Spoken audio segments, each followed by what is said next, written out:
if people are open to that, I just want to make sure everyone knows we're recording this this session while we speak. We would like, if it all goes well, to put it up on YouTube for people to watch afterwards. If anyone is uncomfortable with that, so during the first 45 minutes to an hour and you want your video off and not to talk other than chats, that's good, it's fine. And then for the Q&A, we will stop the recording and then we can have,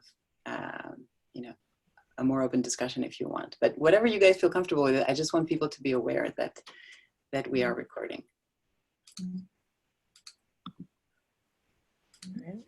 And but yeah, as you're joining, are you in San Francisco? Where are you all dialing in from? SF. Francisco, yeah. That's cool.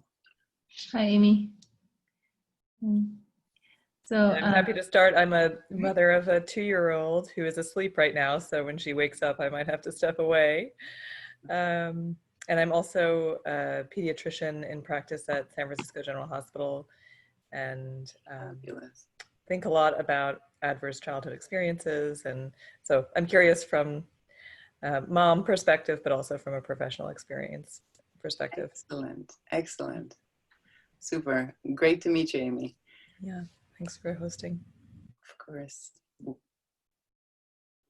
My son goes also to San Francisco General.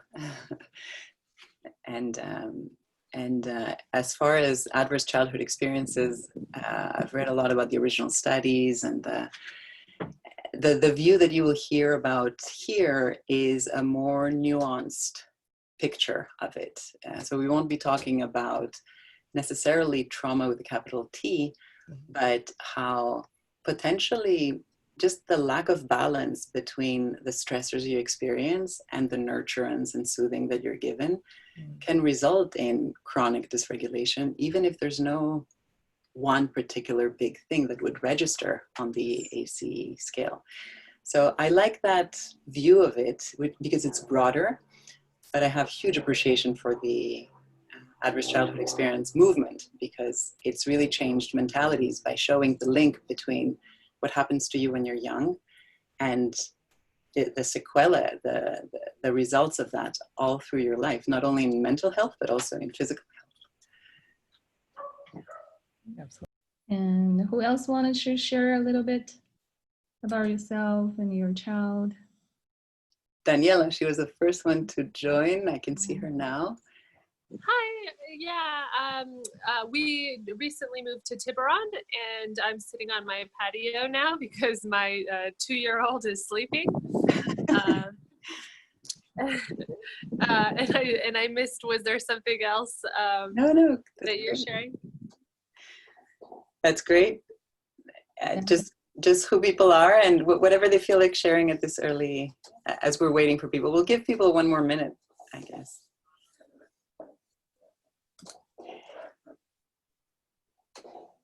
And I can maybe one of the things. Yeah. Jing, if you want to. I was going to say I can share a little bit about myself as well.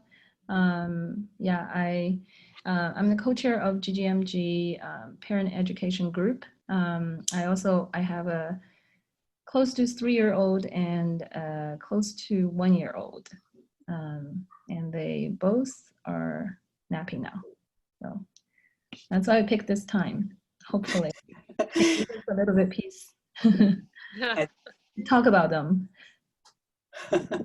Exactly. The little time off you get, you're talking about them again. Yeah. I'll say a couple of things too. I have a 4-year-old and a 15-year-old. So neither of them is napping right now. And yeah, it's a big spread.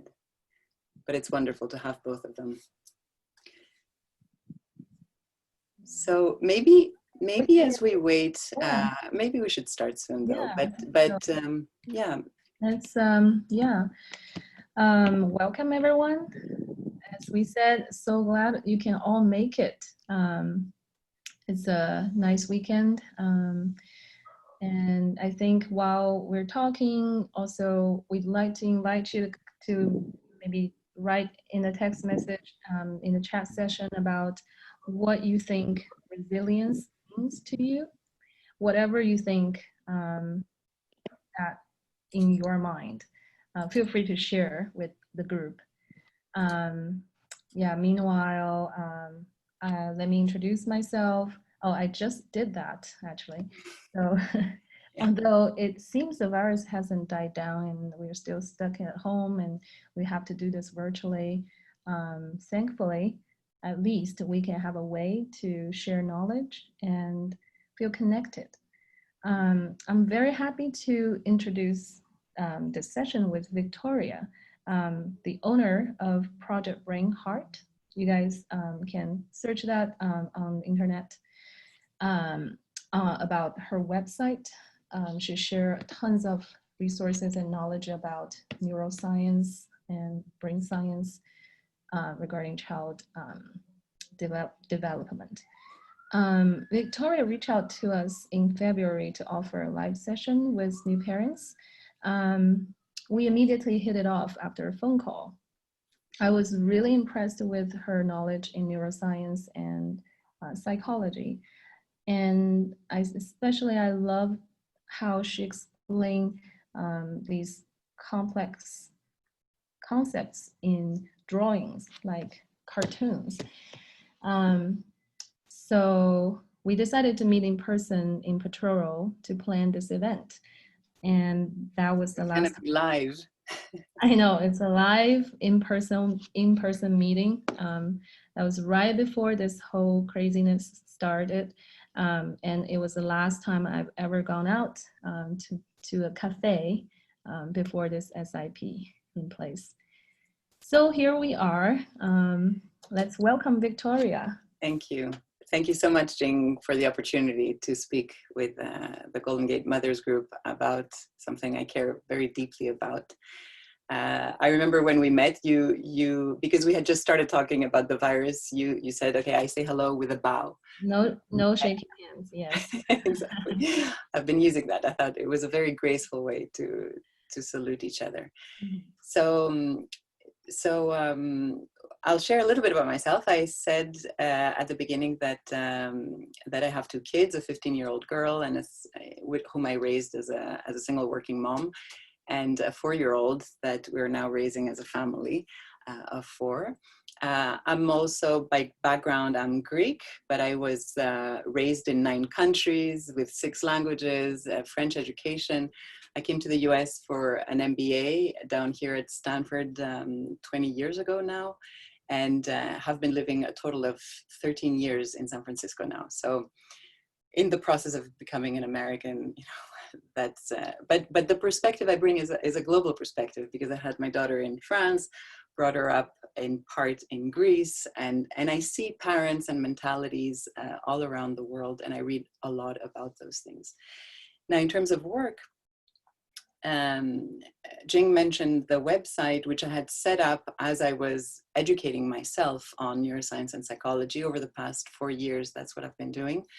Before that, so I teach, basically my job is to teach children, parents, and educators about neuroscience and social and emotional learning. What I bring to this work is a 20-year career in business, 10 of which in human capital as a recruiter and coach. And I also give, over the past 4 years, I give psychological support to families on a phone crisis line. And I've been involved in a therapeutic playroom with kids at risk.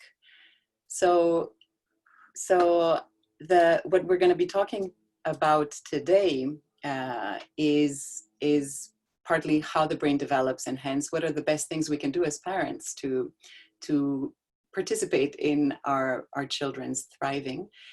The sources that I have as an educator, so I'm not a neuroscientist, I haven't made up this knowledge. I'm the one who's trying to bring them to you in a simple enough way that it can be accessible and shareable.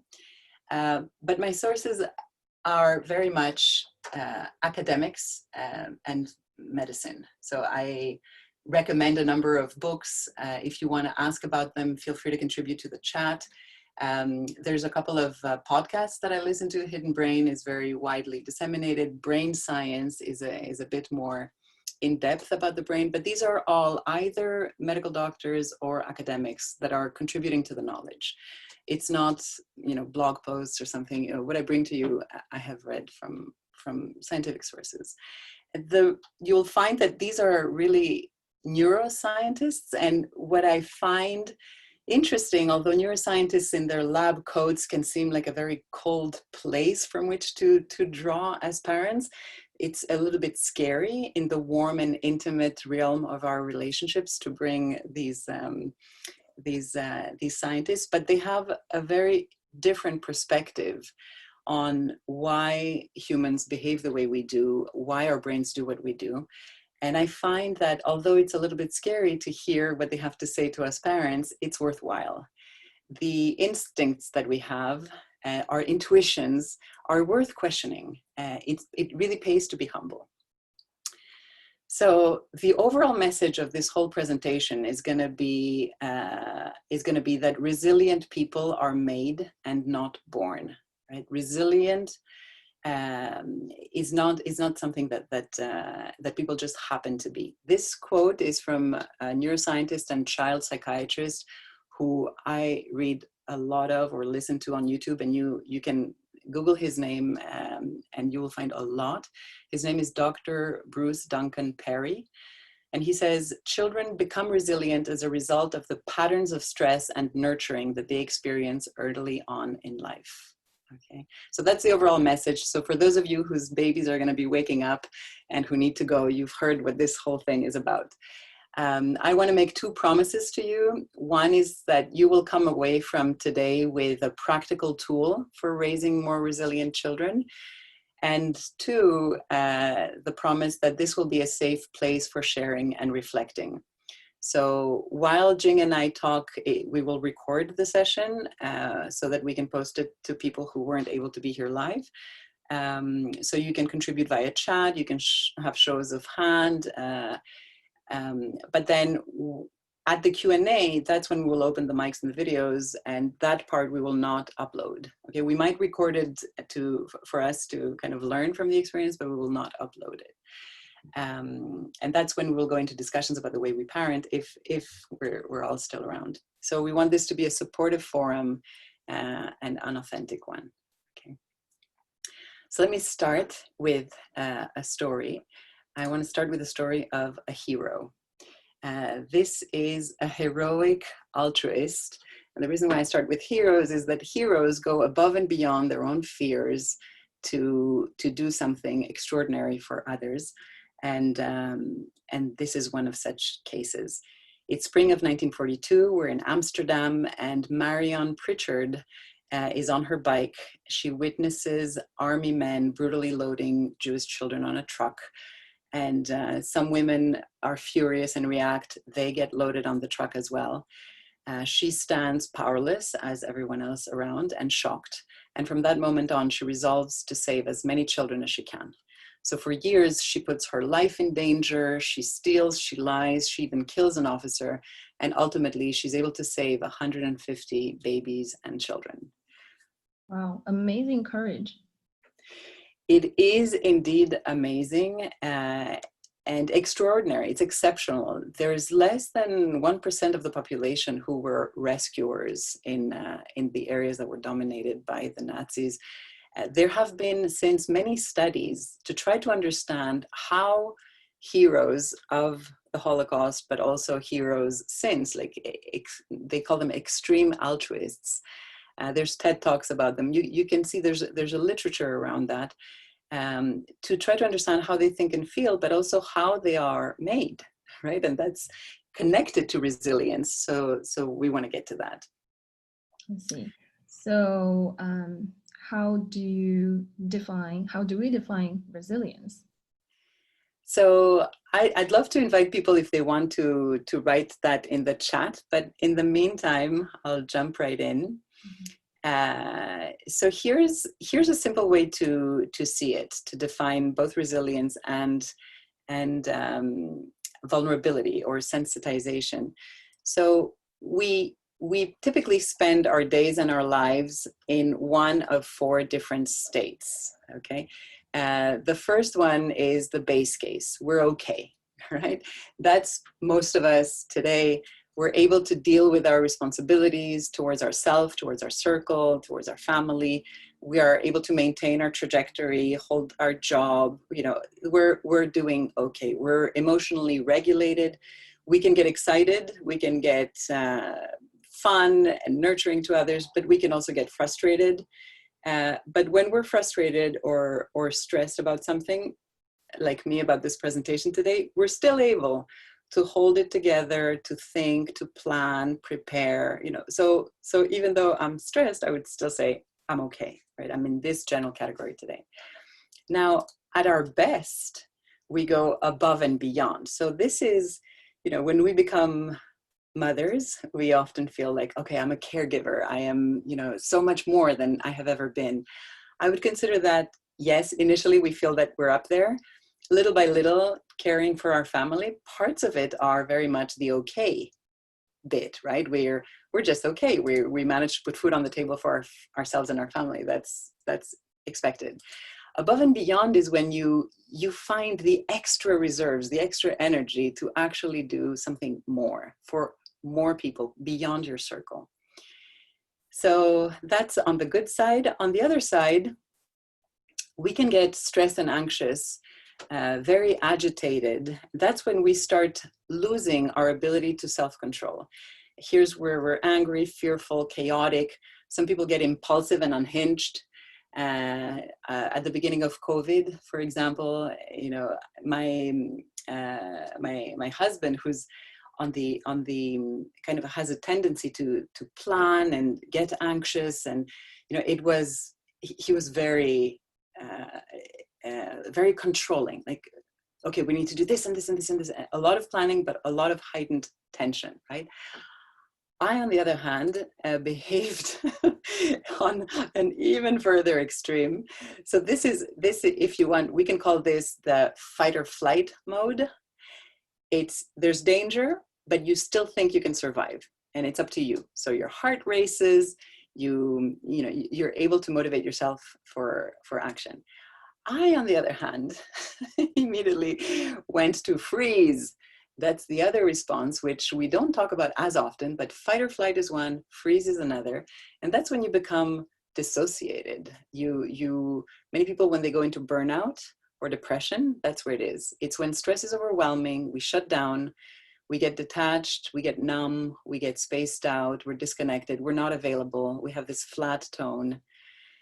So these are the 4 states. And for simplicity, we can say, okay, we're in 3 buckets, right? Typically, we are either okay or we're dealing with more stress. So at this phase in my life, I would say, here's where I am, right? Probably most of us. If you want, you can do a show of hands. Do you know how to do that? Like with the little icon that says reactions, you can put thumbs up if you agree that you would be in this typical state right now. And we're lucky to be able to maintain that because under the present circumstances, it's very easy to be on the lower side. So many people find themselves, you know, oscillating between just being stressed, irritable, and being just depressed, hopeless. That was, you know, towards the beginning of COVID, I would say, you know, early March, that's where I was. Every piece of news coming in, schools are closing, kids are at home, you lose the ability to do work. That's where we were. And then on the resilient side is at good moments in your life when you're full of energy, full of drive, full of health, and you're able to actually not just manage your own life, but go above and beyond. So that's what I wanted to say to describe and define resilience. So would you like to do a show of hands? I haven't seen, Jing, if people did, because I guess it flashes and then it disappears. I'm not as familiar with it. Yeah, one audience, one person in the audience thumbs up. I think. Okay. Yeah. So maybe what we can do is do a poll here. I'd like to ask you if you know, given where you are at the curve, wherever you may be, why do you think that is? Why do some people appear to be more resilient than others? You know, what are the reasons? Because that's what we're going to get into today. So I'm going to launch this poll and give a few minutes. All right, tell me if you can see. All right, I see Daniela's thumbs up. I'll pause for a few seconds. Can you all see the poll? Oh yeah, okay, great. Yep.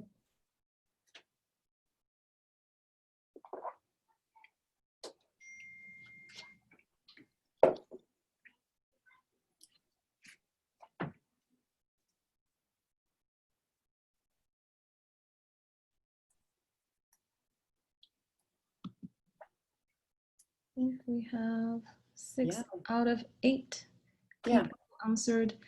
I think 83% of our group think it's due to nurture.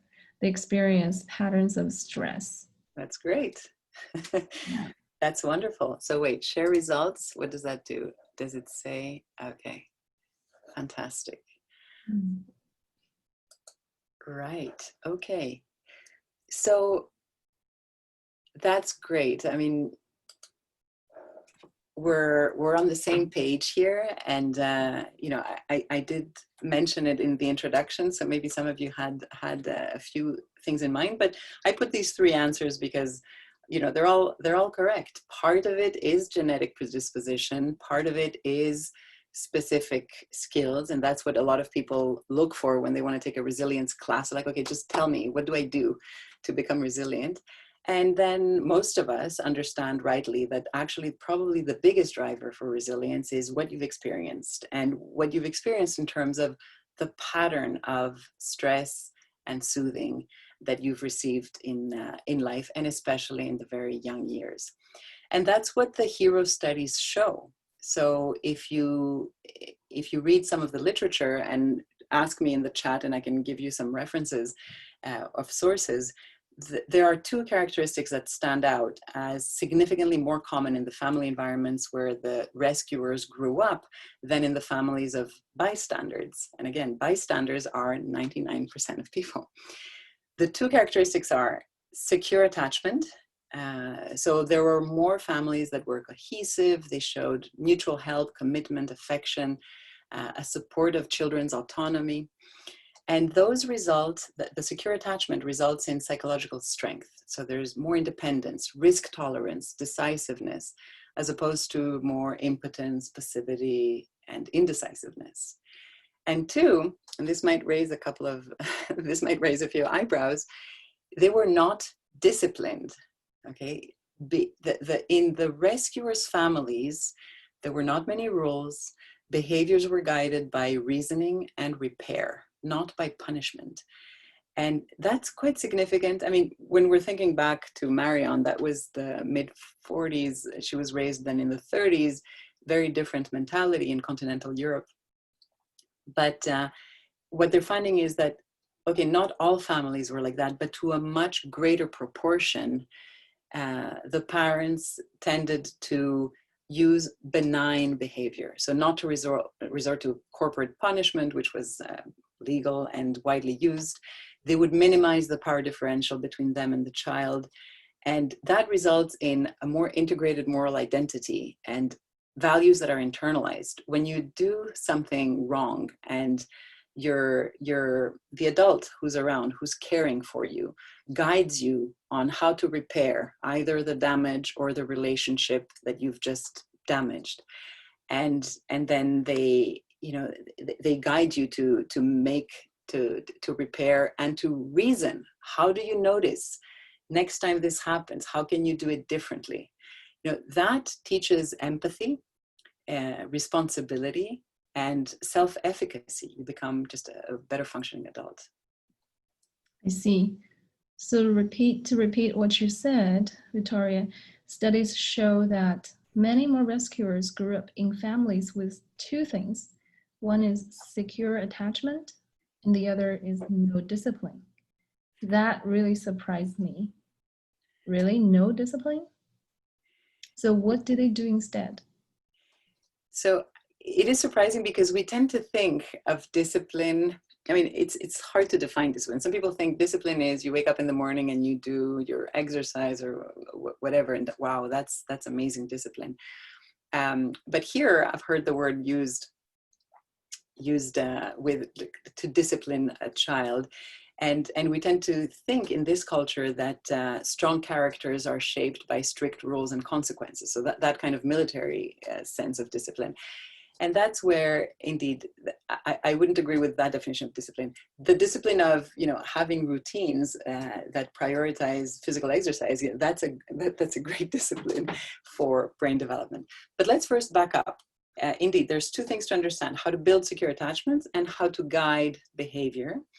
And if we start chronologically within the first year of life, nobody's disciplining children, I hope. During the first few months. So it's attachment that comes first. And yeah. So maybe can we, in the group, we can also do another show of hands of how many people have heard about attachment. Just to clarify, this is not attachment parenting, but secure and insecure attachment to your parents or caregivers.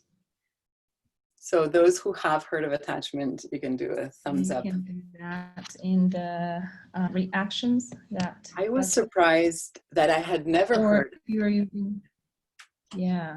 I had never heard of attachment when I had my daughter. I started hearing about it because I divorced. We separated from her dad when she was a tiny, tiny baby. And so I started reading about it just to understand how we should organize visitation. And I read it. I was like, I've just never heard of it. So that's why I think it's a worthwhile question to ask. And also, more recently, I was talking about it with a girlfriend, and she said, "Oh, I don't believe in attachment." And she did all the right things. I mean, her child had a secure attachment to her, but the dismissal of attachment as a psychology invention and jargon, it really struck me. And I realized we need to explain child psychology in biology terms for us to understand how real and foundational it is in the initial structuring of our nervous system, because that's what we're talking about. So to define the attachment bond, and I have here a little gnome that represents the people in this presentation, and a little duckling. This, for those who have read a bit about the history of these ideas, refers to a German ethologist. He was looking at animal behavior, and he noted that some bird species will attach to the first thing they see moving after they're born. And so he was photographed with strings of ducklings behind him because as he was studying them, he was the first thing that they saw. And they thought, you're must be my mother. So the attachment bond is that close emotional relationship that baby animals develop with those on whom their lives depend to keep them alive. It is a set of instinctive survival behaviors that all babies have, right? In most mammals and birds, at least. The person who first summarized it and who's called kind of the father of that term is John Bowlby, who was a pediatrician in London, during the beginning of the 20th century. So he wrote a report for the World Health Organization, which changed the way the protocol is all over the world for how we hospitalize children. Because back then, if a child was ill, they would take them in the hospital for as long as it took, and minimize visits, minimize nurse contact, very germ phobic, so minimal touch. And the children would go into severe depressions, and people wouldn't understand why. So it is very important to understand how children feel with separation. So the three behaviors that show that there is an attachment bond it doesn't necessarily have to be to the mother. It can be to another parent, another member of the family, a nanny. You know, it doesn't matter. It's to a caregiver. So how do you know where there is attachment? There is a propensity to stay close. So if they can move, they will move towards the attachment figure. The great upset if there's separation, involuntary separation. And then if they are reunited, they're soothing. Okay, they feel better. So what is secure versus insecure attachment? Okay, so that, what I just described is that although all normally developing babies have those needs, not all babies show those three behaviors towards their caregivers. And John Bowlby in England was working with Mary Ainsworth, who was a Canadian who lived in England and then Africa and then was back in Baltimore in the US. She designed an experiment to describe the different kinds of attachment behavior and to see what might explain them. So I'll explain the quality of attachment, secure versus insecure. And in insecure, there's two kinds. And I'll present it, the famous strange situation experiment as a game. And I'll ask you to connect child behaviors to home experiences. Okay. So let's start with the setting. We're in Baltimore in the 70s. There's a university lab. The characters are the scientists, Mary and her team, the mothers and their babies who come in. The babies are barely able to walk. So they're 12 months old, right? Totally dependent for survival. They come into the lab. They're all suburban, white, middle-class families, but the experiment has been replicated around the world. And the experiment is as follows. It's about 20 minutes. And what they're trying to do is, as Bowlby said, you know, stress when you are separated and then soothing when you're reunited. That's what they were trying to test. So they have a room full of toys. They watch the child in exploration. A stranger comes in, they see how the baby reacts when the stranger comes in. They usually come close to the mother and then go play again. Then the mother leaves, then she comes back. And they really watch how the baby behaves when she comes back. Okay, so the babies had three different reactions. Mary called the first one, the unflappable ones, she called them A. She didn't want to put a label. She just said, there's babies who continue to play with the toys when the mom leaves. They show minimal upset. They continue to play with the toy when the mom comes back, right? They're unflappable. And they seem to be the best, right? A. B were the babies that were reasonably upset when she left and quickly soothed when she came back. And the C's were the inconsolable ones. So huge protest when they leave, but also just really hard to calm down afterwards, very hard to calm them down. And children who would like hit the mother and be very angry and so on. So she calls John in London and says, I think we have three kinds of kids. And that's what many parents still think today, right? My child is this way. They're born this way. This is them, right? I'm just discovering what kind of child I've been given. And he says, let's think about it. Maybe we have three kinds of homes, right? So I've illustrated them here with the houses of the three little pigs, you know, a brick house, a stick house, and a straw house to represent all sorts of complicated metrics that Mary and her team went to observe. So they had their three piles of kids, and then they went in the homes and looked at how many minutes is the child within earshot, how many minutes within sight of the parent. At that time, it was the mother, but they do the same with fathers, nannies, and others. So they took a lot of criteria. I won't go into them now, but again, ask me in the chat if you want to find out. And you know, and indeed there was a connection. So here's the game. Are you ready? We're going to do it by show of hands again. How many of you think that they connect straight across, meaning that the unflappable kids have highly nurturing homes, the reasonably upset kids, I'm going like this is a green screen, so reasonably upset with kind of a medium nurturance in the home, and the inconsolable with the lowest quality nurturance in the home. So how many of you think this is the thing? People are very cautious. All right, this is a great group. So indeed, no, that's not the right answer. The surprising answer is that it connects this way. So I'll let you digest this a little bit. It's very surprising to see that the best kind of nurturance actually translates into a reasonably upset child. That's lesson number one, which is to be upset in an upsetting environment, to be upset when your caregiver on whom your survival depends leaves is a good thing. You know, it's adaptive. You should be upset. Right?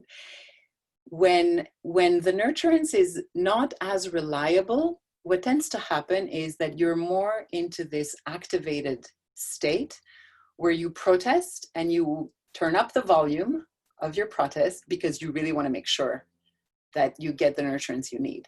So when the environment is patchy, not people are not present enough, you whine more, right? To get the attention that you need.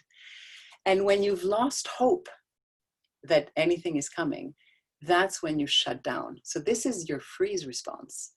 This is your fight or flight response. This is your freeze response. So that's, and the danger, and here I'll share a personal story.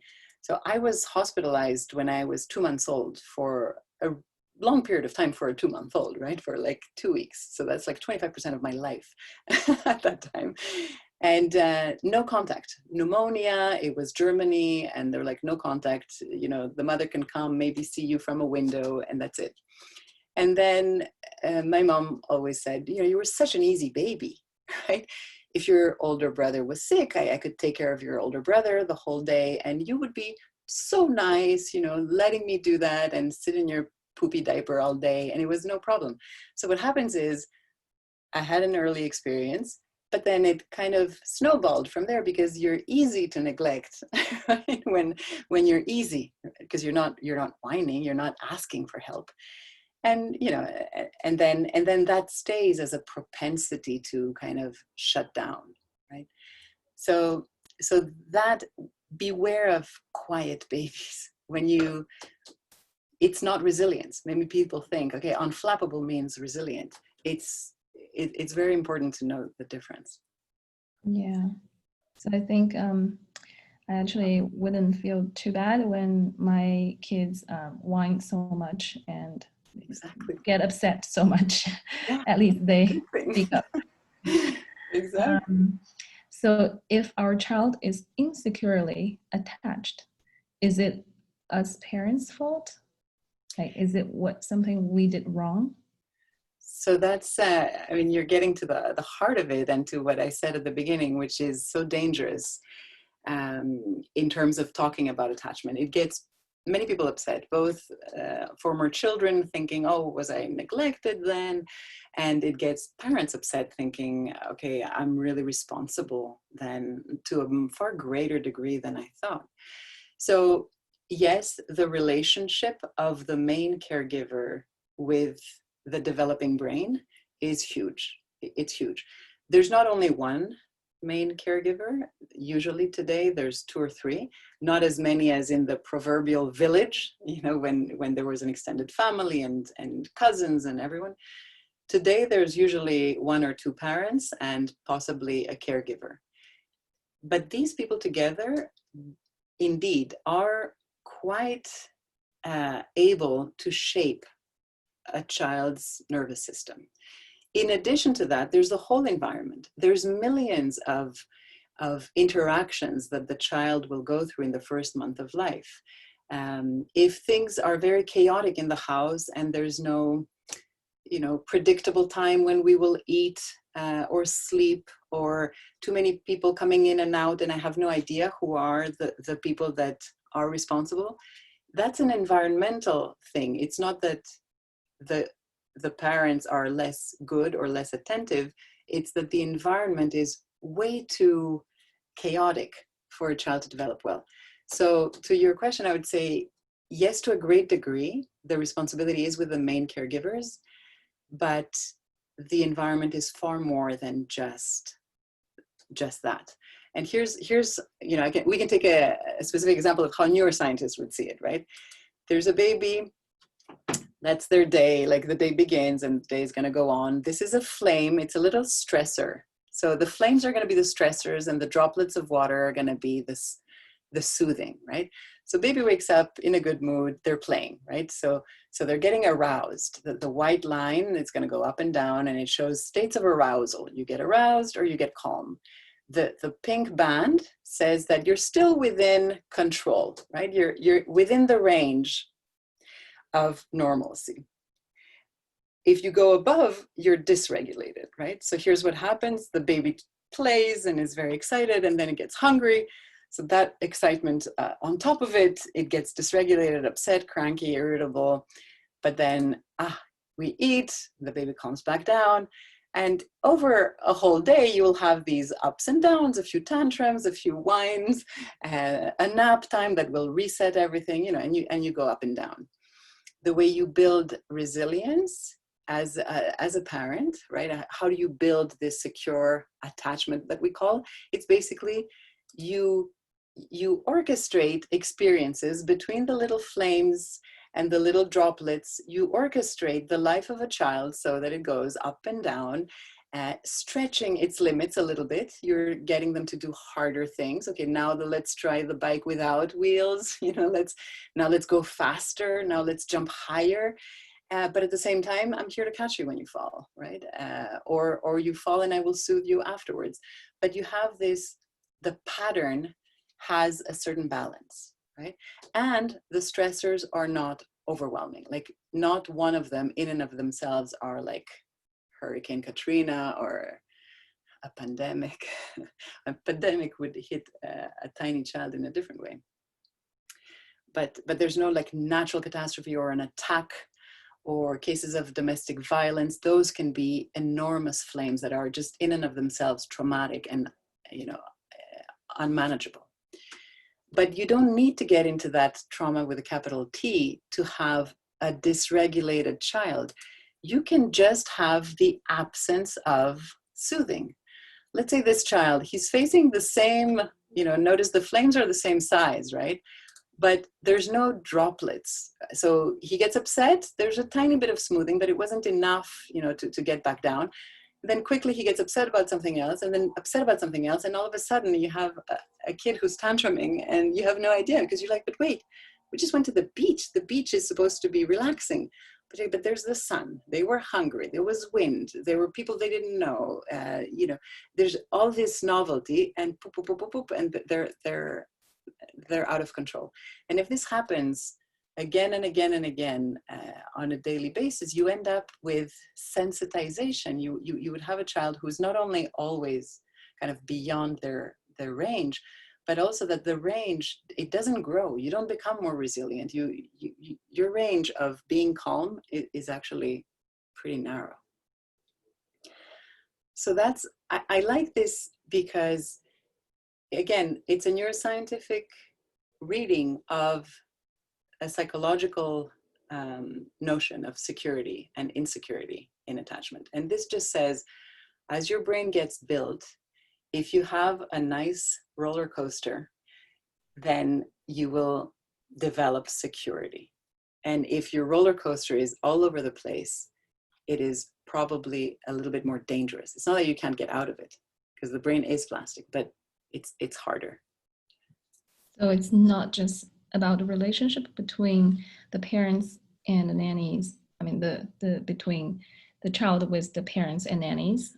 We need to look more broadly at patterns of activations of the entire environment, the whole environment, right? Exactly. So exactly right. So that was the part. I'm just looking at the time, and we're 45 minutes in. Maybe we can jump to the discipline. The second part. Yeah. Let's get to just one quick story. Again, I find personal stories have impact, and when I just to give you an example from our life. there was a time when, as a single mother, I was working and traveling a lot, and my child was in a new school. I was often away.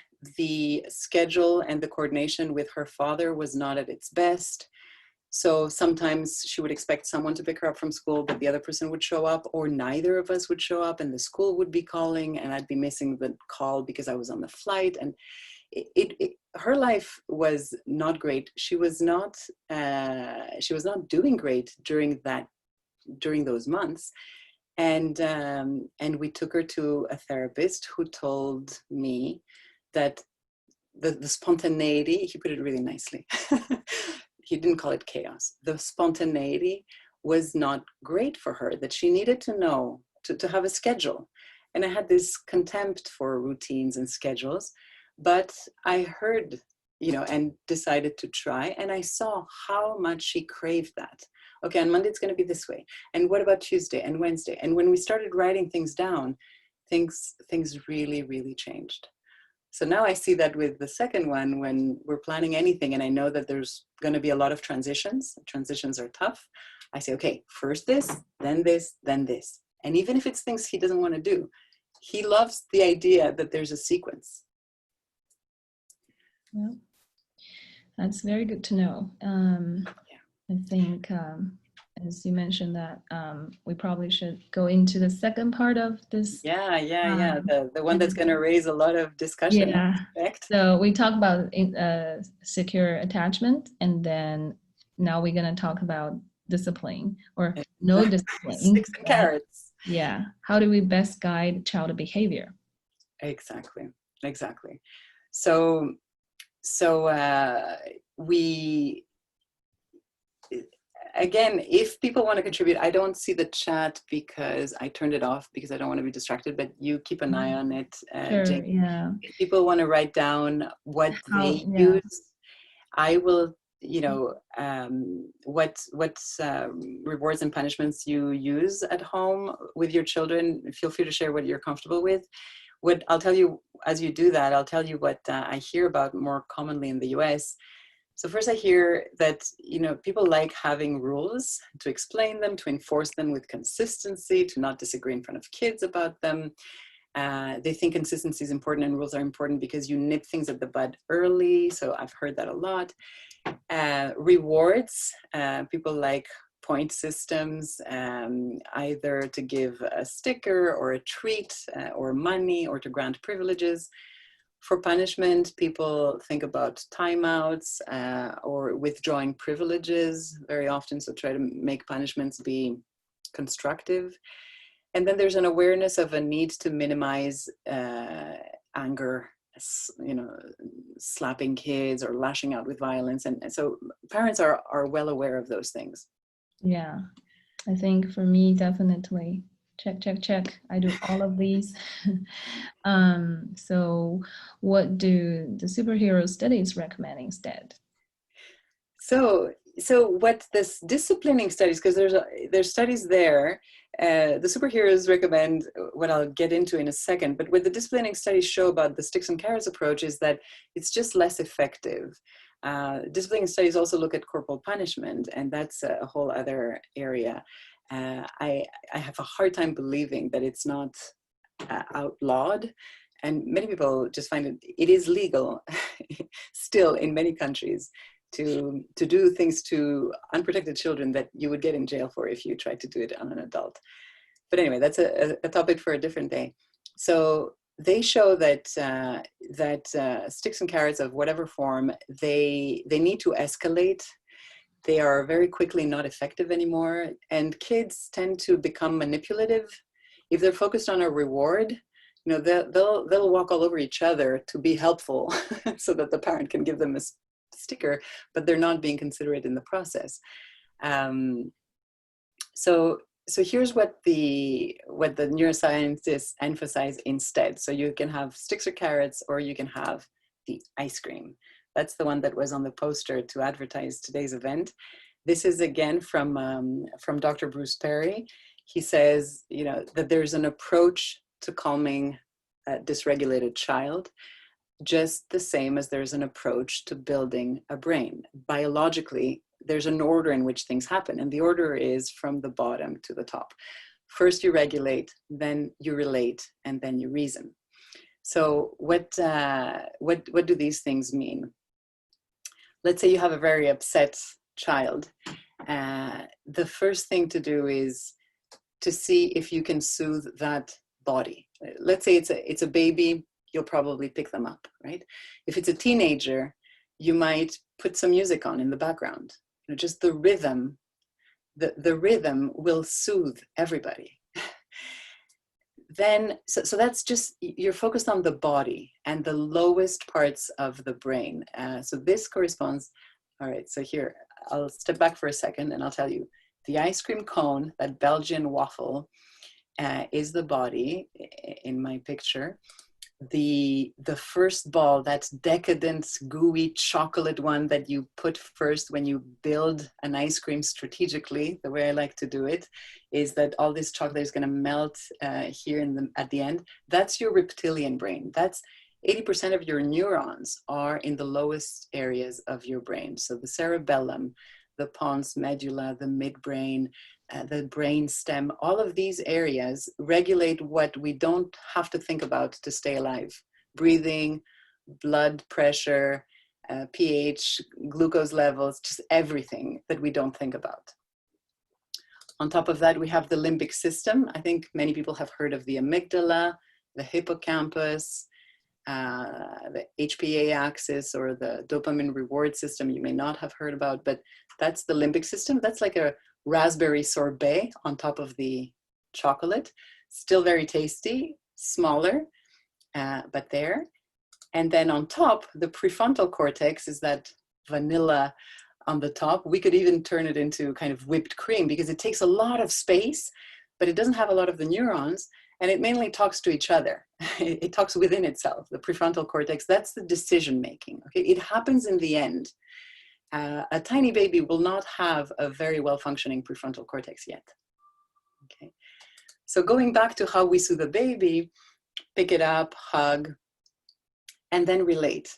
Okay, we don't go straight to reason, we relate. So here again, I'll pick an example. I was in the therapeutic playroom here at the San Francisco Child Abuse Prevention Center a couple of years ago with, and someone hands me their baby and we'll go to a meeting. So in the playroom, we're trying to keep the babies happy and safe as the parents are going to either relax or have meetings. But the baby shrieks, and I'm a new volunteer.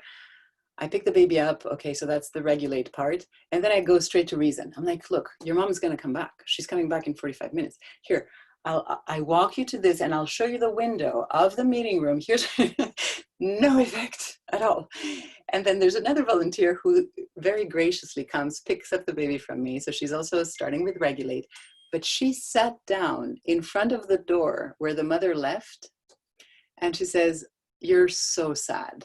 You are so sad right now. Your mom just left from this door. So here I am showing her the window and she's showing her the door. Like, that's relate. And to me, that really tells, I understand you. You're really sad. And then, if necessary, you go to reason, right? But that's the order in which you do things to soothe an upset child. The same applies, I would say, if a child is misbehaving. It's harder because they're probably angry at you. So you going to hug might not work that well. It's harder because you're upset. You may feel disrespected. You may feel whatever. So it's harder if there's misbehavior. It's harder to relate. But what I've done recently with my 4-year-old, he was 3 then, is I turned into another character. So I just turned off the screen. You know, I'm sure many of you parents are in the same boat. A lot of screen time during COVID.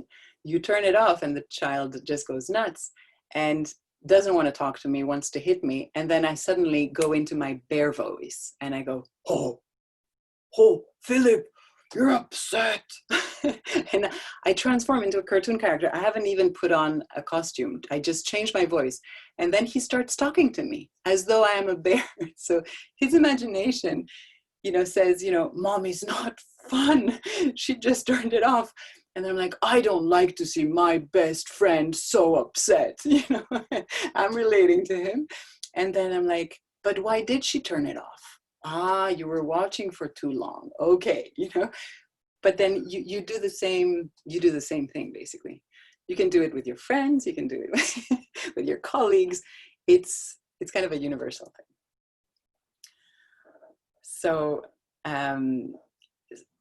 So I just want to check that I've covered everything that we wanted to cover. I've gone off in stories, and I'm not 100% sure, but I'll pause here and let you, Jing, react or tell me if there's anything in the chat that we need to be responding. So far, we don't have anything yet, but yeah, we are open to any questions you have, anything you would like to discuss or share with the group. But yeah, while we're waiting. Yeah, just to keep things organized, maybe as we promised at the beginning, we'll I'll just maybe do a conclusion that we're still recording, and then we can stop the recording and open the videos and have a Q&A that's a bit more open. Yeah, and feel free to type your question in the chat section, and that wouldn't be recorded anyway. So okay, great. Okay. So as a conclusion, I wanted to say that before I started looking at all of those things, I used to think of the brain as a bit of a jellyfish. Like the whole thing is up in our skull, and then there's some nerves that go down just so that we could move the body. But everything that matters is up there, and the body is kind of just the thing that carries it. Then by reading more, I thought, well, actually, this is more of an octopus than a jellyfish. The effects of the brain on the body are actually tremendous. Our immunity, our whole endocrine balance, everything starts at the brain. So the brain is much more powerful than I thought. And now I've gotten to the point where, I see it more as a tree. Like there's things going up and things going down. The body also produces neurotransmitters that go up to the brain. The bone marrow produces things that have an effect, neurotransmitters. The gut produces things. So the way you treat the body is huge in how you think. So that's the image that I want to leave you with. Let me see if something works. Now in the last 2 minutes, I want to show you something I was experimenting with yesterday. I'm going to try to share my screen just to amuse you. I did my first TikTok. My daughter thankfully taught me how we do these things. So I'm being a kid again and put a TikTok on. All right, there you go. TikTok. And let me see if I can play it. Inhale, 1, 2, 3, hold, exhale, 1, 2, 3, hold. So I'm just saying inhale, 1, 2, 3, 4, and then exhale. So I'm showing just how these flows go up and down. You can imagine your brain but working together with the body, and you can access your brain via the body. So anyway, that was just to amuse you for the last minute. I want to pause here and thank you for the opportunity to be with you today. Thank you, Victoria. This is great. As I said before, I'm always amazed at how much cartoons or drawings you can apply to these very complex and hard to understand these concepts. And especially thank you for your generosity to share all these knowledge, invaluable learnings and insights with us. And we do have some, I think, questions here.